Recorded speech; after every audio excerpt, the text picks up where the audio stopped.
Hello, everyone, and welcome to the worksheet 16 activity key.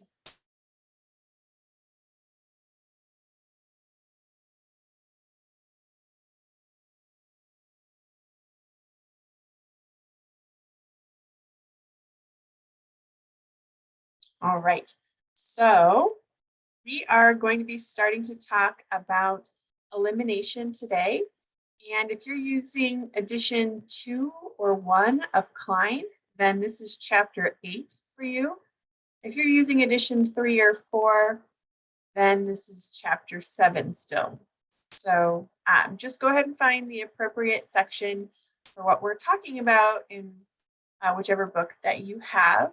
And we're going to start off today by talking about nomenclature of alkenes. So just like with alkanes, we want to find the parent chain, which is the longest carbon chain. And in this case, when there's an alkene, there's a double bond, and the parent chain has to include that double bond. Anything attached to the parent chain will be considered a substituent. And there's locants that are necessary to draw on the parent chain, just like with alkenes. In this case, because the alkene is the highest priority group, we want to get the lowest number possible for the first carbon in the alkene. And the locant for the alkene will actually just be the first number, because by definition, if it starts on carbon 3, it must also go to carbon 4. So there's no need to include both numbers, just the 3 is fine. And the name, instead of being an octane, we name it an octene. But specifically, it is a 3-octene or an oct3ene. So you can see that this 3 can either go before the octene or in between the oct and the ene. And this is the newer way, but IUPAC still accepts both ways. Another thing with alkenes is we know that there is stereochemistry associated with some alkenes. So if the alkene is considered cis or trans or E or Z, you need to put some sort of indication of stereochemistry in there. Now, sometimes you could call it trans or E, for example. There's 2 different ways. And in that case, you could do it either way, and it would be considered correct. And all the other rules of nomenclature that we learned before are still the same. So we want to alphabetize the substituents. So E comes before M alphabetically, and include those locants in there as well. So let's go ahead and look at some examples. We are going to name some of these alkenes. So again, this is looking for the longest carbon chain. We just have 1 carbon chain, so that's by definition the longest. There are no substituents, but we can add locants, and we want to start on the end that gives the double bond the lowest number possible. And this is neither cis nor trans, or E or Z. It has no stereochemistry when it's at the end. So we don't need to include any stereochemistry, but whenever we're dealing with alkenes, we should always think about whether or not we need to include any stereochemistry. We do want to include a locant. So if I just say this is pentene, then there's a couple of different pentenes that are possible where the double bond is between 1 and 2, right, or 2 and 3, for example, and those would be different. So we do want to include the locant so that we know exactly where that double bond is. Sometimes it's left off if it's a number 1, and it's implied that if you don't write the 1, then it's that one. But it's always better to be clear and go ahead and add it. Right? So you could call this 1-pentene or pent-1-ene. Right? Either way, I'm going to use the newer way, but 1-pentene would have been just fine as well. Okay, same scenario here. We just have the 5 carbon chain all attached linearly. You definitely want to run the locants in the same way, because still going from right to left gives us the lowest number for the double bond. Rather have it a 2 versus a 3. And so now we are going to call this pent-2-ene. However, we always want to think about stereochemistry, right? Can we call this cis or trans? Can we call this E or Z? And we can do it both ways. If you notice, there are these hydrogens that are here and here, and those are identical groups, and they're on opposite sides of the double bond. So you could call this trans because of these identical groups on the opposite side, or the priority groups are methyl and ethyl, and so you could also call this E. So either way to do it, right? So we can write trans, and then again, 2-pentene or pent-2-ene. I'll do it the other way this time, just to show you that it can go before the name or in between the name. It's just fine, right? And trans, or again, you could have also called this E. Okay. Next one. Now we have a 4-carbon chain. And if I start here, I would get my alkene starting at carbon number 2. And if I start on this side, it would also be number 2. So that's a tie. The tiebreaker comes with the fluorine because that's an additional substituent. And we would, when the alkene is a tie, we want to have the lowest number possible for the substituent. So in that case, we would actually start from left to right in this case. And think about stereochemistry. I've been debating whether or not I should go ahead and add in both names. I might as well do that. Let's go ahead and add those in. Okay, so here as well, we want to think about stereochemistry, right? We've got, again, these hydrogens that are identical groups that are now on the same side of the double bond. So we could call this cis. We can also call this Z because of the priority groups being on the same side. So it's up to you. You can do it either way. They're both correct, right? And we can start with, what if we did it with cis? Okay, now we want to add in any substituents. In this case, we have our first substituent, right? So we want to go ahead and add that in. So 1-fluoro. Right, now we have the parent, which is a butene.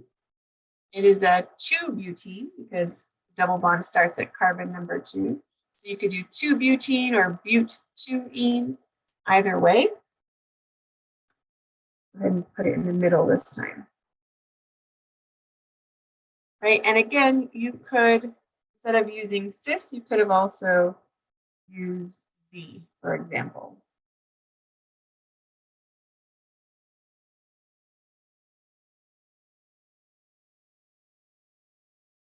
Okay.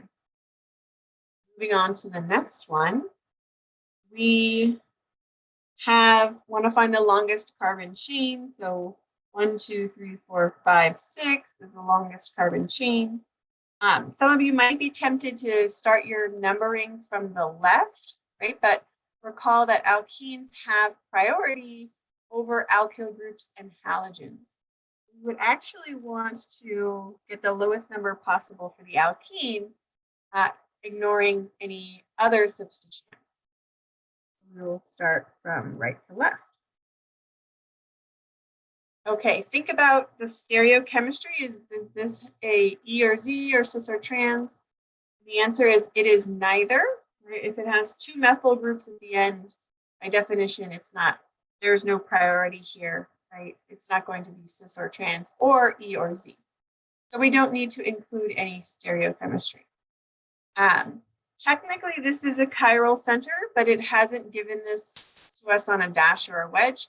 We just assume it's a racemic mixture, and we don't include any stereochemical information, like S or R is what I'm referring to. However, it is a substituent, right? We have a 5-bromo and a 2-methyl.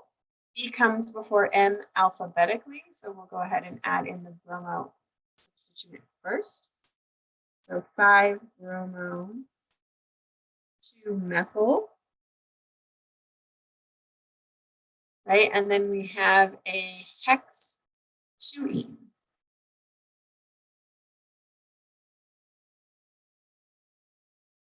Ran out of room there, so I just moved a little bit below it.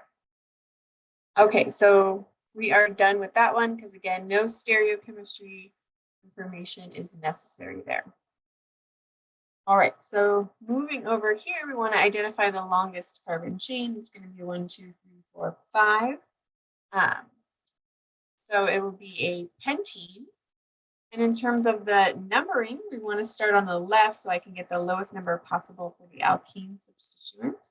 So 1, 2, 3, 4, 5, or I should say alkene parent. So that also gives us our 2 methyls, right? So a 4,4-dimethyl substituent. This is either going to be considered a E or a trans alkene. So we want to make sure to include that stereochemical information as well.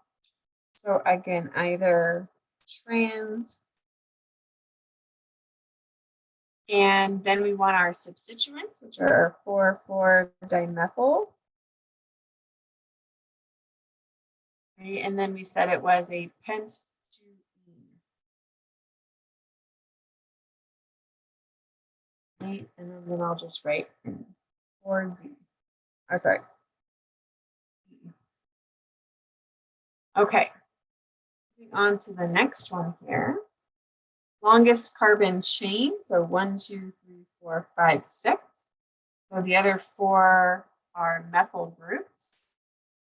It looks like it's going to be a tie either way, symmetrical, so you can label the numbers from right to left or from left to right, and it's the same thing. And stereochemistry, so this needs to be written as cis or Z, either way. So let's write it with cis. Remember, all those substituents come first, so we have a 2, 2, 5, 5 tetramethyl.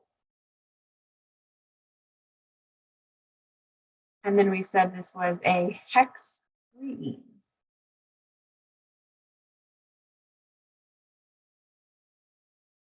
And I'll just make another note. This or, okay, in that case. All right, the next one, so longest carbon chain, 1, 2, 3, 4, 5, 6, 7, 8. 1, 2, 3, 4, 5, 6, 7, 8, 9. So it looks like that's the longest carbon chain. And we want to start from right to left so we get the lowest numbers for the alkene. 1, 2, 3, 4, 5, 6, 7, 8, 9. So we want to think about our substituents. We have a methyl at 6, a methyl at 7. This is an isobutyl group, or you could name it the systematic way, in which case it would be named a 5,2-methyl propyl group. But isobutyl is just fine. And think about stereochemistry. Again, this is E or it's trans. So some way, shape, or form, you need to get that information in there. So we have, let's do trans, and we can write or E later. And again, those substituents. So if I'm going to use isobutyl, then that's going to, I comes before M alphabetically. We'll go ahead and add in 5 isobutyl, and then 6, 7 dimethyl,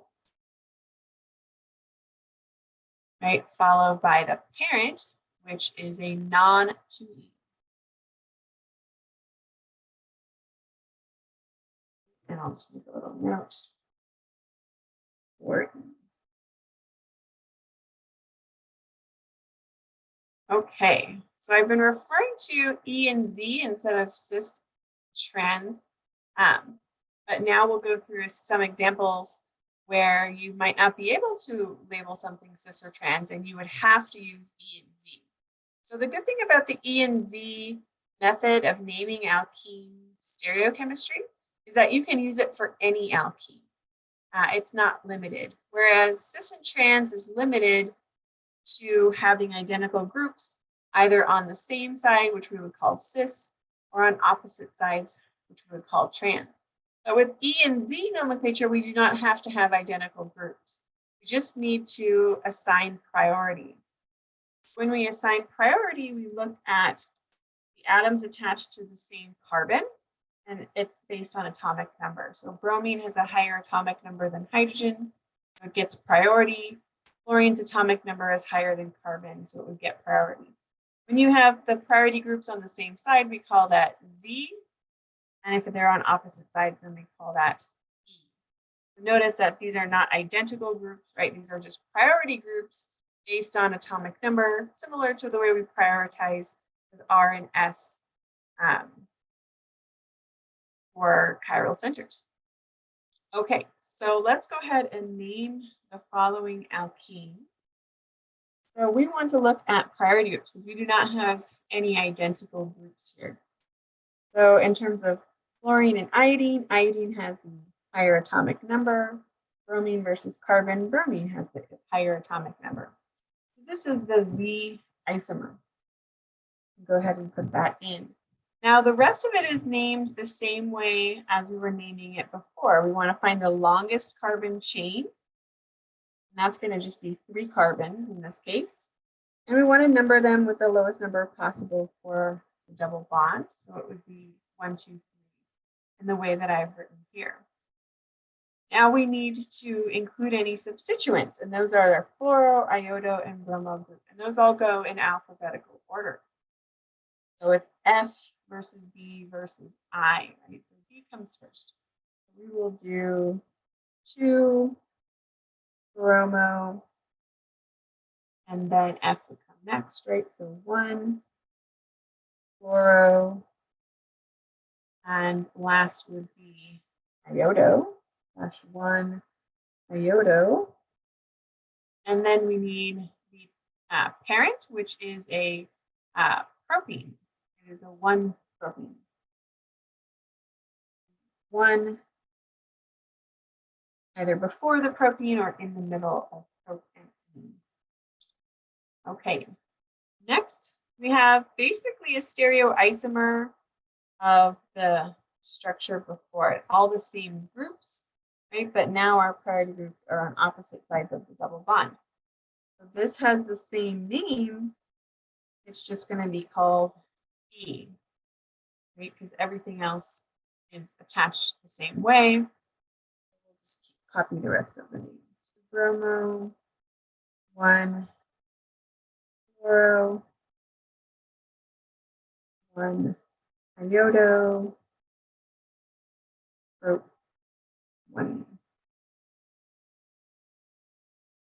All right, let's look at this next one. And we have the double bond over here, so we'll definitely want to include those carbons in the parent. 1, 2, 3, 4, 5, 6, 7. Go ahead and write in those locants. So it looks like we have 2 methyls and a fluoro group. Fluoro will come first because F comes before M alphabetically. And we want to start with the stereochemistry. So in terms of the priority groups, fluorine has higher priority than hydrogen, right? And this carbon has a higher priority than the other carbon because this carbon is attached to a carbon and this one is only attached to 3 hydrogens. So when it's a tie, you just keep going the same way you would with the R and S designation. So this is the priority group and this is the highest priority group, right? So those are on opposite sides, so we're going to call this E.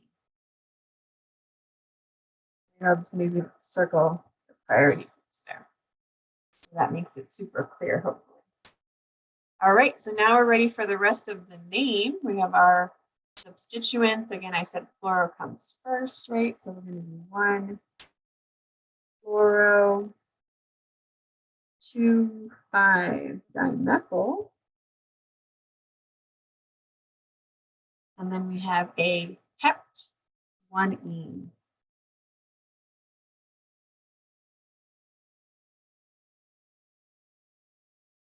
Okay, this one could actually be named either with cis or trans. or with E or Z, sort of like before. Because we have these identical groups, right? So we can call this cis, or we can actually also, right, call this, so we'll put identical groups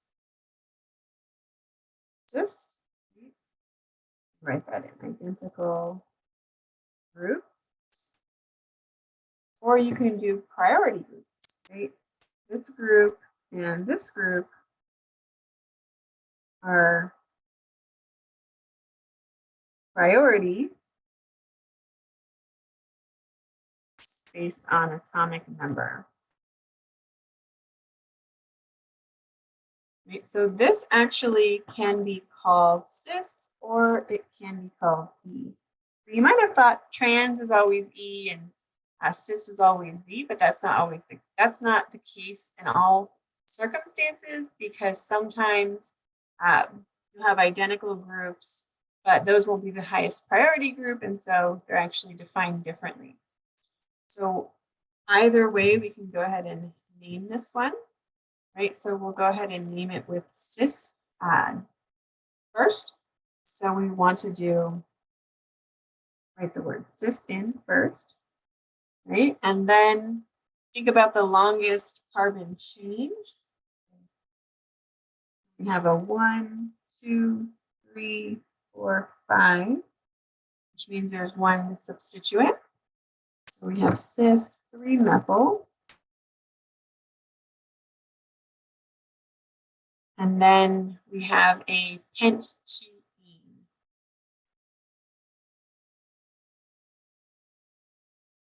Or we can also call it E with the same name.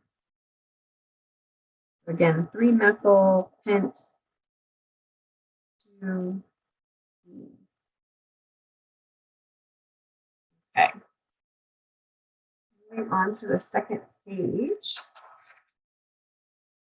of our activity, we're going to start talking about what is known as the E2 reaction.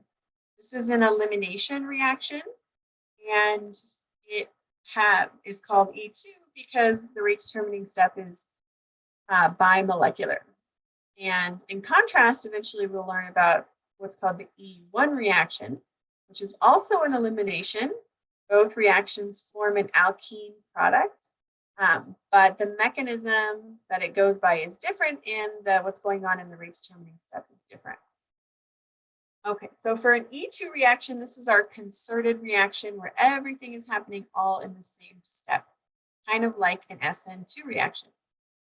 So we're going to have, instead of a nucleophilic attack in an elimination reaction, we have a proton transfer where a proton on a beta carbon gets removed to form the product.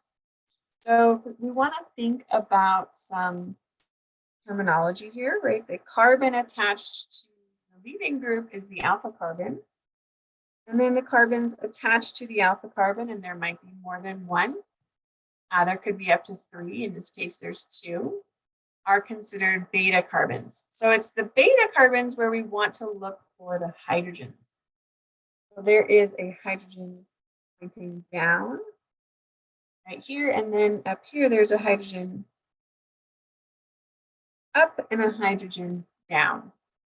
But it's only the hydrogens that are opposite the leaving group that can be removed, right? So because the leaving group is up, we have to remove hydrogens that are down. Otherwise, it will not go through the appropriate transition state for them to be able to be removed and form the double bond in a low energy conformation. Okay, so this one, right, we cannot remove that one. But still, there's a possibility of forming more than one product because we can remove either this one or this one, and it would actually give a different product. So if we remove the one on the top, right, with the base comes to take that one, we form an alkene, we kick off the leaving group, then we will have a double bond up here, right? So the proton the down proton is gone, the bromine is gone, we formed the double bond, but this carbon didn't change. Right, so we'll go ahead and add in that methyl, which is still on a wedge, and it is still a chiral center. So that is one possible product, right? Or we could have removed the hydrogen from down here. And if we remove the hydrogen from down here, we get the double bond between those two carbons, that alpha and beta carbon. Nothing is happening up here. And now that this carbon, it went from sp3 to sp2. So on an sp2 hybridized carbon, we just draw a straight line, no dash or wedge, because this carbon is trigonal planar. So there's two possible products, right? And later on, we'll find out which one is major and which one is minor.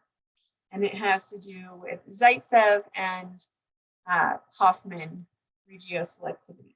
I'll go ahead and add that information in now. However, we won't really talk about it yet because we haven't really gotten to that section in this activity. But just for now, we'll go ahead and add in this one is the major product, right? Because it is the Zaitsev product, which is formed as the major product when you have a small base. And it is more stable because it's a more substituted alkene. So this is a 1, 2, 3 tri-substituted alkene, whereas this is a 1, 2 di-substituted alkene. Okay, so you might want to put in some notes, right? This is the Zaitsev product. And it has a more stable, more substituted alkene. But again, that'll be discussed in more detail in a little bit. Okay, and what is different in this particular case? Well, we can go ahead and draw in those hydrogens again at the beta carbons.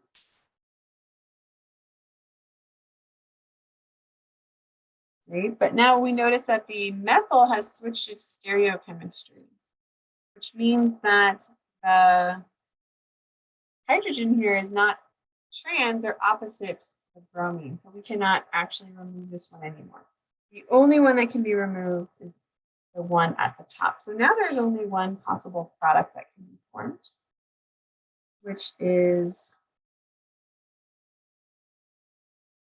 the alkene here, and we'll go ahead and keep that stereochemistry. All right. So for non-cyclic molecules, we have more freedom in terms of sigma bond rotation.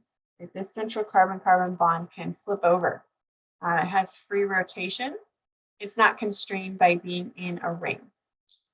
So in that case, it can go through multiple different conformations, potentially, as long as they're all considered anti-periplanar and still get to a product. So let's go ahead and go through this example, right? So if our eyeball is over here and we're looking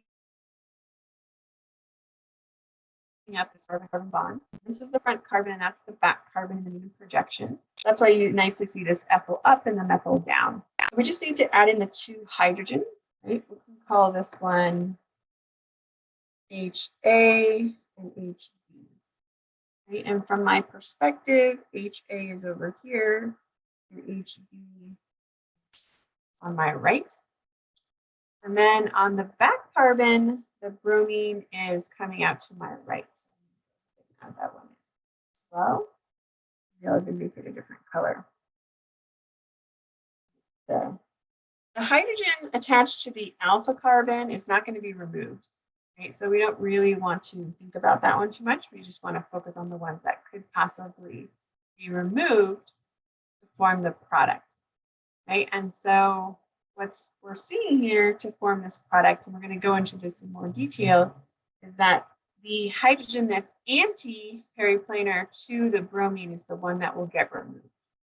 Right? So we'll end up removing HA and the leaving group, right? Those are anti-periplanar, which is why the ethyl remains on the opposite side as the methyl. We end up with this E alkene here, or you could call it trans. All right, let's go ahead and go through this though, because notice that there is an additional beta hydrogen. Okay? There is more than one hydrogen attached to the beta carbon. So either one of those could potentially be removed, leading to a product. So let's go through that analysis now.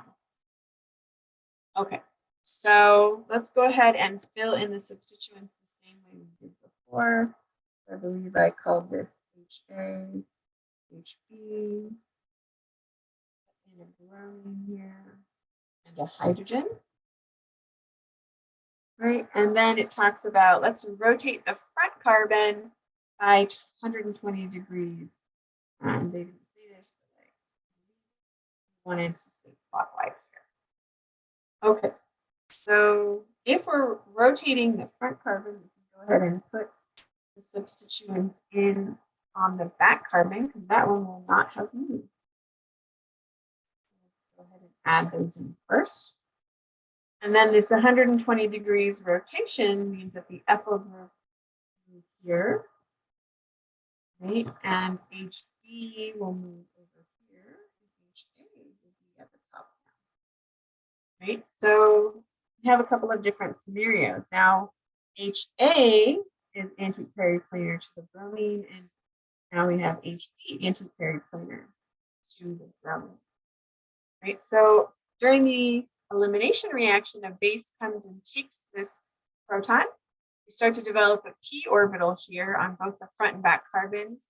Those overlap to form a pi bond, and the leaving group is leaving.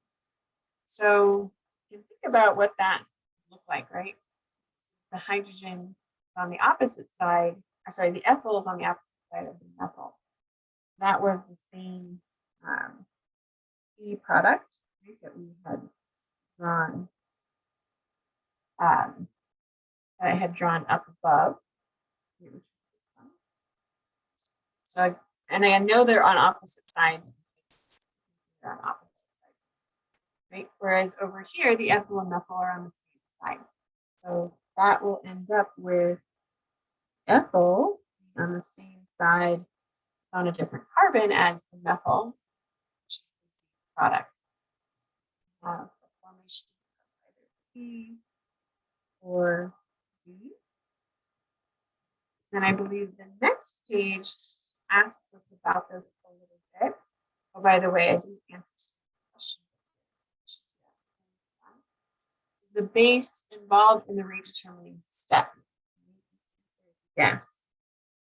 Because the base is coming in to take this proton at the same time as we have pi bond formation and loss of it. So it's all one step. It's a concerted,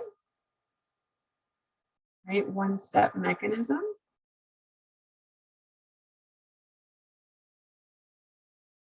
So by definition, if there's a base involved, it is involved in that one single step.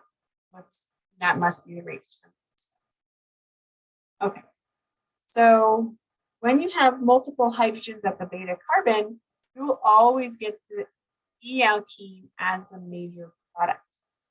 And the next question is actually asking us to really think about that a little bit. All right, it says both conformations 1 and 2 can undergo the E2 reaction since the leaving group and beta hydrogen are anti-periplanar. Circle the more stable conformation, 1 or 2. Circle the major alkene product.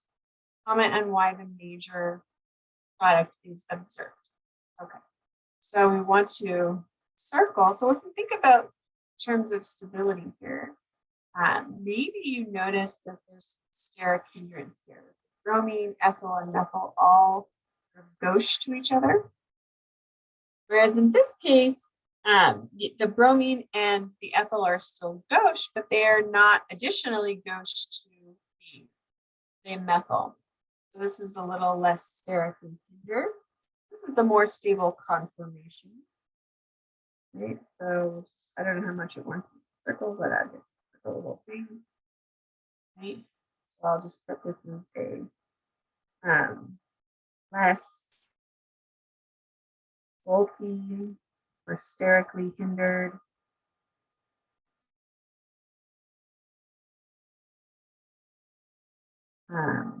conformation, leading to the more stable alkene, right? Because again, it's less sterically hindered. Because the two biggest groups, the ethyl and methyl, are further apart than they are in Z. So this is my little steric crowding symbol. Because these groups are much bulkier than they look. They're drawn in line structure, and then they're running into each other in this conformation. Okay. So let's comment on why major product is observed.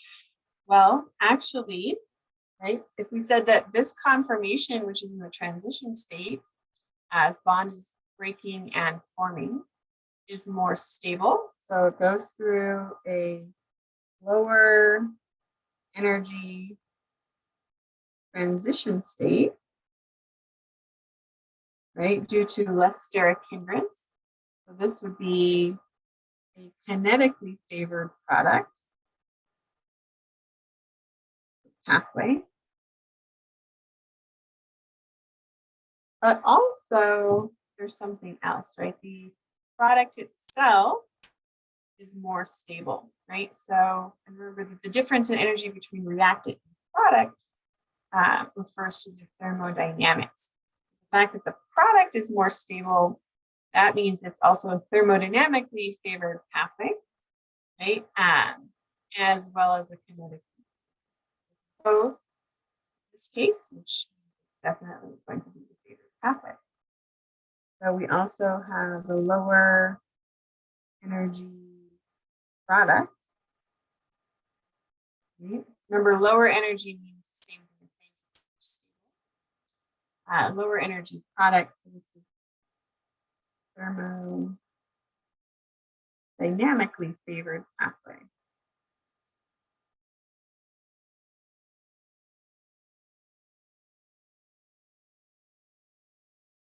All right. So moving on to the next part. We're going to start talking about regioselectivity in the E2 reaction, Zaitsev versus Hoffman control. Okay, so first I want to define again regioselectivity for you, because oftentimes we throw around these big terms, right? And sometimes it's not always clear what exactly is meant by them. Okay, so when a reaction can produce more than one product, notice that we have the same reactant, different base, right? But even with one base, you could get a mixture of products. This is just the major product of each base, but there's also a minor product, which is the other product. So when a reaction can produce more than one product, and those products are related as constitutional isomers, and one of the constitutional isomers is formed in greater than 50%, and the other one is formed in a less than 50%. So one is major, one is minor. Right? Then we say that the reaction is regioselective. So again, it's very specific to reactions that produce more than one constitutional isomer. And one of those is formed in greater amount. So it's a major product and then one is minor. So it's not exactly a 50-50. One has to be formed more than the other. And we say that the reaction is regioselective. So hopefully that makes sense. So because this reaction forms more than one product, it actually forms both of these products. This one is major and this one is minor with this base. And the opposite is true with the bulky base. The bulky base produces this one major and this one minor. But because they're both formed, and one is major and one is minor, we say the reaction. And so what we want to know is that when a small unbulky base is used, get the Zaitsev product. And the Zaitsev product is the most substituted alkene. Right? So to figure out the substitution of the alkene, look at the two sp2 hybridized carbons and ask yourself how many carbons are attached to those carbons. And there's only 1, 2. So this is a di-substituted product. Whereas if I look at these two sp2 hybridized carbons, there's only 1 carbon attached. So this is a mono-substituted alkene product. Right? So this is more substituted, di-substituted is more substituted than mono-substituted. Right? And the Zaitsev product will always be the most substituted alkene possible in the reaction. And that is the major product when a small base is used. And the reason for that is because the small base is not as sterically hindered, so it can get into a more substituted carbon to remove the beta hydrogen there and lead to the more stable product. Whereas with the bulky base, there's a lot of steric hindrance going on in the transition state. And as a result, it will prefer to take a hydrogen that's less sterically hindered, leading to a less stable product, but goes through a lower energy pathway.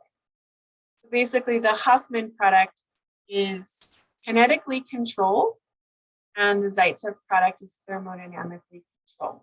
So essentially, both pathways are possible. The major product is the more stable product when there's not a lot of steric hindrance involved in the transition state. When there is more steric hindrance involved in the transition state, then the lower energy pathway is going to lead to the kinetically controlled product, which is not the most stable product, right? But it's the one that's formed faster. Okay, so when you're trying to draw these products, you want to identify the alpha carbon, which is the carbon attached to the leading group. Then after that, identify the beta carbons, which are the carbons attached to the alpha carbon. You're going to be removing a hydrogen from the beta carbon. So if there aren't any hydrogens attached to that carbon, then you cannot remove one. You cannot form a double bond between those two carbons. So only beta carbons with a hydrogen are actually matter in an elimination reaction because we need to remove that hydrogen. But in the case where there's hydrogens attached to multiple beta carbons, you have the possibility to form multiple products that will be related as constitutional isomers. That's when you want to remember the control that you can exert by using intentionally a small or bulky base. Okay, so let's go ahead and use that knowledge to work on these problems. So this one, again, our first step is to identify the alpha carbon, right? And then identify the beta carbon. There's only one space. So that makes it fairly easy, right? Is there a hydrogen attached to it? There is, right? And so when you have only one beta carbon, right, then it doesn't really matter what base you choose, it's going to take that hydrogen. This is kind of a sterically hindered situation. So it is better to use a smaller base, but there's no issue of regioselectivity. We don't have to think about Zaitsev versus Huffman because there's only one beta carbon. So anyway, we will remove that one. We'll form a double bond between the alpha and beta carbon, and then you will end up with this product. Now there is byproducts to this, right? You're going to get the conjugate acid of the base used, and you'll get some sodium bromide. Both of those are byproducts, but we don't really care about those. Those are not the carbon-based product that we care about. So any inorganic or unintentional byproducts, no, we don't care about those. We're going to remove those in a purification process. Okay, so now we're going to again look at the alpha and beta carbon. We have the alpha carbon, and then it actually has 3 beta carbons. However, these two are considered equivalent because going this direction is the same as that one. So you form a double bond between these two or those two, it's the same product. But because we have these beta carbons, right, which are one type, and this one, which is different, we can end up with multiple products. So that's when we want to look at, what is this, a small base or a bulky base? Right, and this is a hydroxide, which is a small base. So the small base will target the more substituted carbons, and we will end up with a more substituted Zaitsev product. So we want to go ahead and draw in, right, this one. So again, draw the double bond here or here, doesn't matter, right? You definitely want to make sure to draw the Zaitsev product. The Hoffman product would have been where the double bond is here, right? And that's actually what we're going to get over here. Well, with the bulky base, we'll get the Hoffman product.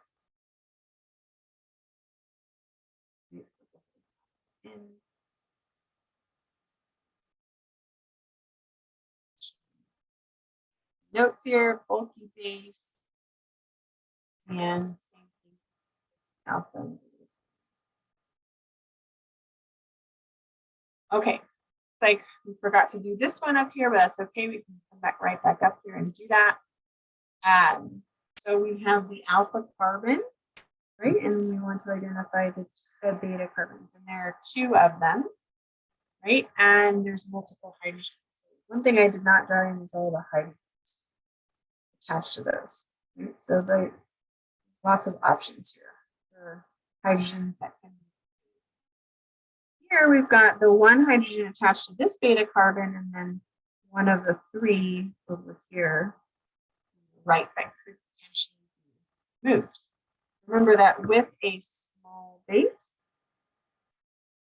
it will go for the more sterically hindered hydrogen, leading to the more substituted, more stable product. So we'll want to go ahead and draw that out. This side, this is not neither E nor Z, so we don't have to worry about any stereochemistry here. And by the way, these are not E's either. But we will go ahead and write in that we did find form the types of product.